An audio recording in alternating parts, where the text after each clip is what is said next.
Welcome to another episode in the 23-part series collection. This is 23 Michael Jordan videos in 23 days. Today we are looking at the trash talk story of when Magic Johnson, for the first time ever, trash talked Michael Jordan, and it went horribly wrong. You may have heard this story before, it's been well documented, but I don't think you've ever heard it quite like this. We have all these NBA players and legends talking about this day and the trash talk that happened. This is the story, and I hope you guys enjoy. This video did take me a while to edit, so I'd really appreciate if you guys could hit that like button. Let's aim for 5,000 likes for the next episode tomorrow. Be sure to hit that subscribe button and the notification button so you are notified when a new episode releases. On the top right of your screen, you can click on that link and you'll find a playlist that has all the Jordan videos that we've done so far. It's also in the description, as well as the footage and content used in this video featured on the screen right now and in the description box as well. I don't want to keep you guys waiting, so I hope you guys enjoy the video and enjoy. Chris Mullin tells a great story about the Dream Team. Everybody getting out of the way. You and Michael going at it. So all those great legendary players playing in an empty gym in Monte Carlo, and you got Magic and Michael just going at it, verbally, physically. In a practice, very loud through curses. Put us there, Magic. Put us there. My favorite Dream Team stories revolve all around Michael and Magic. Over the years, there's one basketball nugget that everybody talks about, and I call it the greatest game nobody ever saw. Could you just tell us a little bit about the back and forth between them? They were always competitive, and no matter what, and it didn't just stop when we left the court. We go to practice, they didn't want to play with each other, they always wanted to be on opposite teams. And it took place during the Dream Team practice in Monte Carlo. Chuck Daly, the coach, said, we're going to get together, really knock each other's heads out a little bit. And to make sure that he was able to accomplish that, he put Michael Jordan on one team and he put Magic Johnson on the other team. those two guys were the driving force really to keep our practice and everything going. They kept that competitive edge with that East and the West going at each other. Everyone knew that Michael was the guy, but Magic just would not pay heed to that. You know, it was funny. I'll tell you this story right quick because you would really enjoy this. So, Michael Jordan was setting the tone for us and a winning attitude, the greatest player. When he came in the door, it was all about business. With Magic and Michael, there was that little extra something there, and something kind of to prove to each other. I always challenged Michael every day, and sometimes I would win, and most time he would win. We would play a lot of shooting games, a lot of free throw games, a lot of three-point shooting contests. We're two competitive people, and so I wanted to push him and he wanted to push me. I took it upon myself to always shoot with Michael. Okay, MJ, free throws today. Who was the first one to 50? Or we had little games, who was the better shooter? He didn't want to relinquish that control of the 80s. In a sense, even though we were going into the 90s. So it was who can win, who's gonna have the bragging rights by the end of this trip. I'm the young guy with the elder statesman. I thought I was the most competitive person that I ever knew until I met Michael. We went at it in Barcelona, at each other. We thought we could beat each other at everything, and we tried to. Free throw, jump shot, three-point, cards, checkers, anything. We wanted to beat each other so bad. These old guys, they got arthritis. They can't stand in one spot too long. He's a young puppy. I'm the big dog here. Whatever I say goes. And I never talked trash but one time in my entire life. With Jordan? With Jordan. Oh, all right. First ever time ever talking trash. So we're with the Dream Team. Okay. And for 3 days in a row, we came into a tie because what Coach Daly did, he split the team up East versus West. We had me, Scotty, Mullins, Bird, and Patrick. All played in the East. Wow. And then we had the West guys, myself, David Robinson, Malone, Mullen, Drexler, and John Stockton. So we would play every day, tie. So this is the fourth day. Is that game in Monte Carlo, was that as competitive as anything you've ever done? Best game I ever played in. Best game I ever played in the sense that no coaching. Yeah, there were referees, but not really.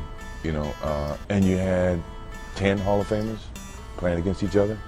First ballot Hall of Famers. Well, it's not even a question. It's not even a second, third, or fourth. They first ballot. And the way we competed, and our desire and sweat and trash talking and all the beautiful things about the game of basketball was illustrated in that one particular game. You envision a game being played, that's how the game is going to be played. Chuck says, okay, this is what's going to happen. We're going to play it like a real game. We're going to play 4 quarters. It doesn't matter what kind of a game he's competing in. He's got a game within a game, and the competitiveness is, in reality, probably what drives him to be what he is. Well, the game starts out, and Magic's team gets way ahead, and Magic, as is his wont, starts jawing a little bit. Michael Jordan came down court, and he made a jump shot, and it was lucky. Magic got the ball. He stopped at the three-point line. He took a shot, and he said, right back at you. But it was very hard for Magic to kind of surrender the ground to somebody else. So I went over there, tapped him on the shoulder, and said, hey, man, if you don't turn into Air Jordan, we're going to blow you out today. He broke the huddle. He hit a 3, and he's looking at me. This is what I'm going to do to you. Fall away jumper. Good. What did I tell you? So he came down again, hit another 3. So then I came down.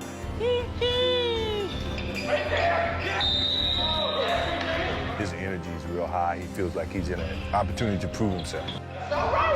That's all right. We go from here. I'm still Magic Johnson. I still dominate this game. You ain't the guy. You got other players in this gym. Don't be cheating on me. It doesn't take much to get Michael going. Just a little something to tweak him, and it's on. The Michael Magic dynamic would bring that out. Jimmy, his eyes got big. Usually that tongue come about right here, now it's way out. When you see that look, then you know just give him the damn ball and get out the way. As much as it was 5-on-5, you could see in Monte Carlo that it was gravitating towards, okay, Michael and Magic. Magic was hesitant to surrender his place on the mountaintop. And Michael, being Michael, he needed to say, no, I'm on the top of the mountain now. Now this is the greatest shot I'd see. He came down the right side, took off. David Robinson took off. And he said, okay, I'm gonna just sit here in the air. Because I know David Robinson is gonna go down. So David Robinson went to the ground. He 360, tongue moving, and dunked it. In a practice game. In a practice game. You ever see Michael Jordan? No, just in those commercials. Maybe you'll see him do one of those 360 dunks. And I was like, oh my goodness. Magic's saying, look, NBA's not yours yet. You know, I'm still here. Michael's like, no, it's over. This is mine. And the funny thing was Larry was sitting on his side going, it's his. Michael basically took the torch in that practice session on our way to Barcelona, and Magic handed it over, not graciously, but he said, you know, you're the greatest. Michael's team caught up. And finally, Jordan's team holds on to win, and when it was all over, you could really see that something was hovering in the air.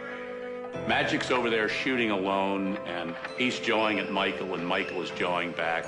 Finally, Michael starts singing the Gatorade song, Be Like Mike. If I could be like Mike. Oh, if I could be like Mike.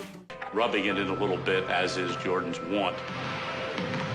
To this day, Michael Jordan calls it the most fun he ever had on a basketball court. And that's what resonated with me. We're in the restaurant, and Larry and I sitting there talking. So enters Michael Jordan. And I remember Michael Jordan sitting there telling us, remember this? Larry and I were talking, and Michael walks in. We were sitting there. He sits down, and Larry and I are going back telling stories with each other and just having fun. So Michael says, I just want to tell you guys, I really, in college, you guys were the two guys I looked up to, so on and on and on. And even in the NBA, you guys have been dominating. but he said, I'm just here to tell both of you. And he took a puff of his cigar, and he said, Larry and Magic, you had your run, but there's a new sheriff in town. There's a new sheriff in town, and that's me. He announced it? He announced it to both of us. We both looked at each other and said, you know what? It is your turn, so go ahead, young man, go ahead.